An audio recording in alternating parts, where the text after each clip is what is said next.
What is going on, y'all? Robert Sykes, Keto Savage. Welcome to the Week 19 Competition Prep Vlog Update Series. So lots of changes going on this week. Let's dive into it. So we have the spreadsheet here.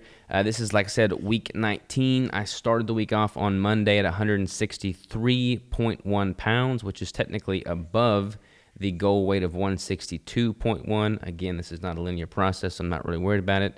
I ended the week on Sunday at 160 pounds, which is below the goal weight of 161.1. I have been very aggressive with my sodium intake to try and figure out what that ideal intake should be. So I'm not really worried about these ups and downs because when I'm manipulating sodium, that's going to be expected. From a cardio standpoint, I've kept that consistent at 20 minutes twice a week at level 15, and that's been feeling pretty good. I do have that 50-mile march in 2 weeks, and I haven't really started walking for that like I should, so I need to fix that. So going forward, I'm probably going to make it a point to actually get some more steps in and walk in preparation for that march to get my feet conditioned, so I'll get some additional cardio from walking on a hopefully somewhat regular basis over the next few weeks. So that will be the only manipulation I'll be doing with cardio. I'm going to keep the Stairmaster cardio consistent because, again, I've got so many shows this prep that I don't want to get overly aggressive with my cardio this early on in my prep. So, Week 19, let's talk about this. I'm going to dive deeper into this with the next video, but Week 19 is technically the start of Phase 3. So if you've read my book, or if you're going through my course, or if you know my protocol, I basically have a 7-phase prep protocol, of which the first phase is establishing baseline.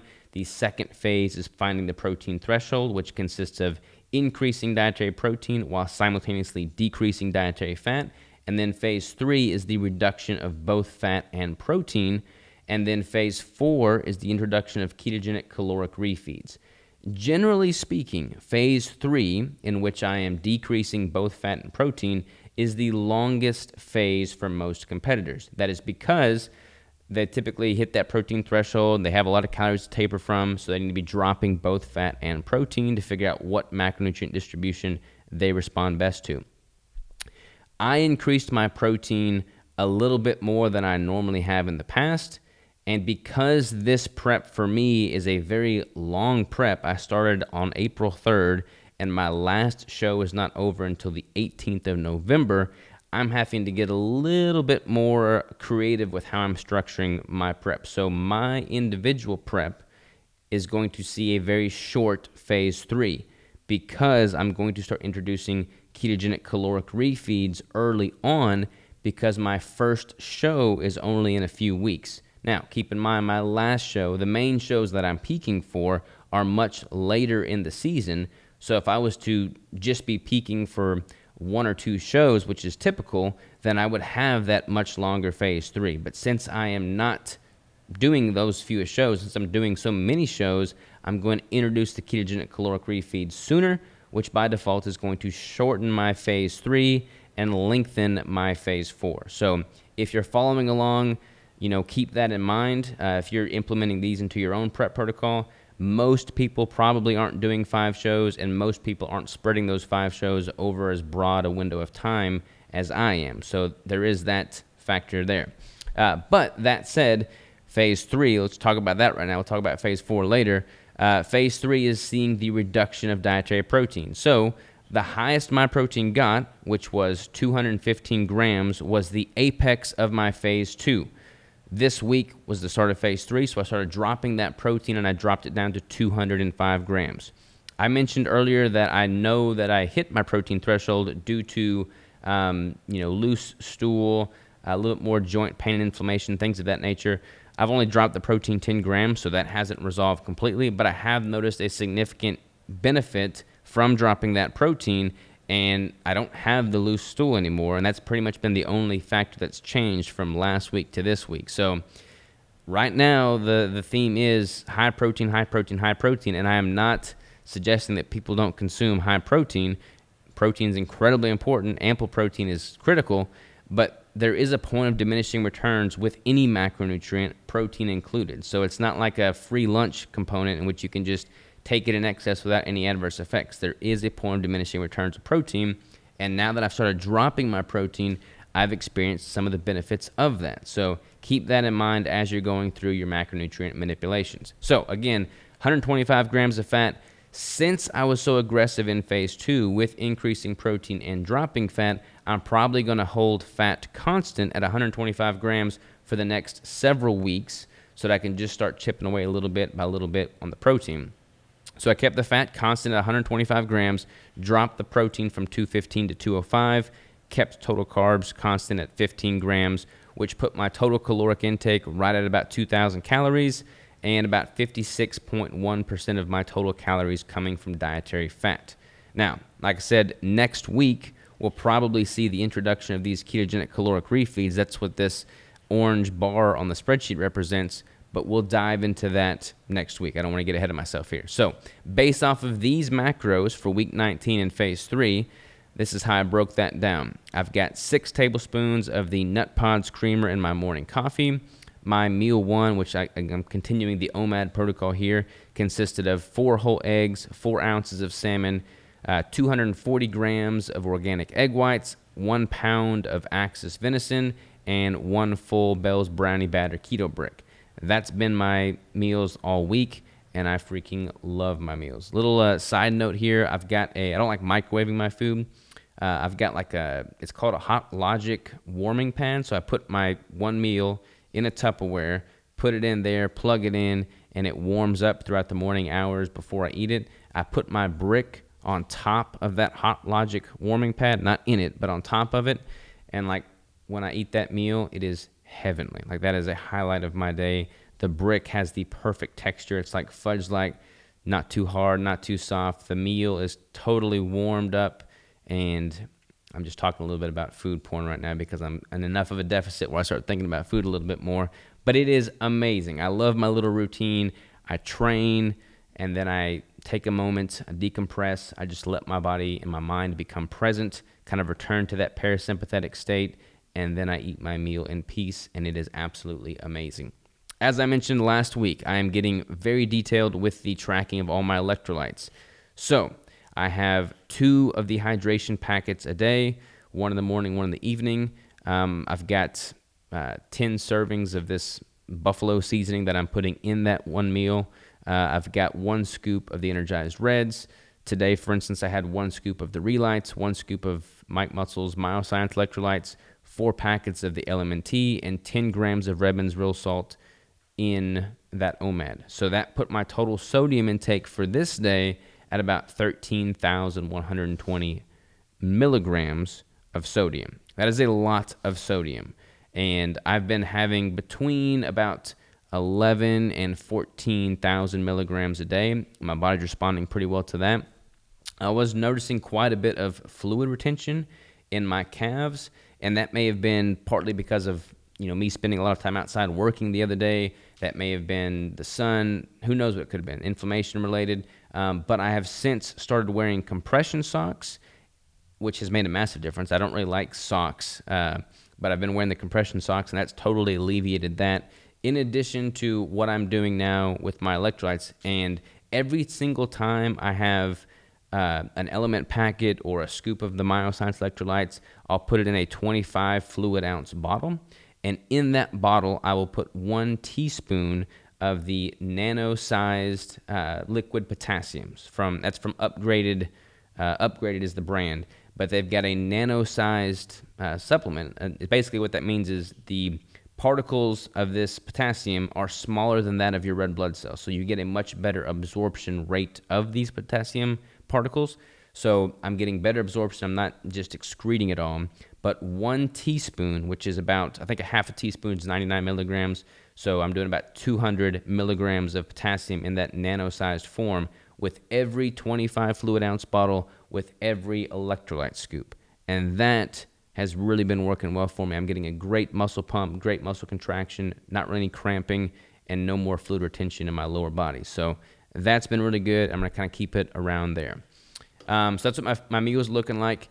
Now, with regards to the posing, let's dive into the posing. And again, actually, before we dive into posing, let's talk about a few other things. So I've been doing the Inbody. I've got the at-home Inbody, which is like a $350 Inbody scale. That's been consistently pegging me at 3% body fat. The gym that I occasionally go to, Ozark Iron Gym, they just bought a few weeks ago the high-end commercial grade Inbody that costs like $14,000, and I jumped on it 2 days ago, and it also measured me at 3% body fat. So it showed me at a weight of 165 pounds. I was clothed, obviously. Skeletal muscle mass of 90.4 pounds, percent body fat 3, or total body water is 0.386. And let's see here. Anything else relevant for y'all? That's pretty much all the good stuff. So yeah, 3% body fat via the high-end commercial Inbody, which that tells me a few things. One, it's pretty much on par with my home version Inbody. And two, it tells me that I am definitely sub 5% body fat. Last time I got the DEXA scan, it had me at 5.1%, and that was several weeks ago. So I can confidently say I'm sub 3% body fat via all metrics at this point. I'll get another DEXA scan hopefully sooner rather than later. Another thing that I've got is I got a blood pressure monitor. And I'm not really sure why I got this other than I was listening to a Peter Attia podcast, and he's a big advocate for testing blood pressure. So you're supposed to sit for 5 minutes before you ever even test. Make sure your feet are not crossed. So we'll just go ahead and do a quick little test right now because I'm kind of curious to see. I'm curious to see if this changes at all throughout the later phases of the prep as my calories get even lower and as my body fat drops even further.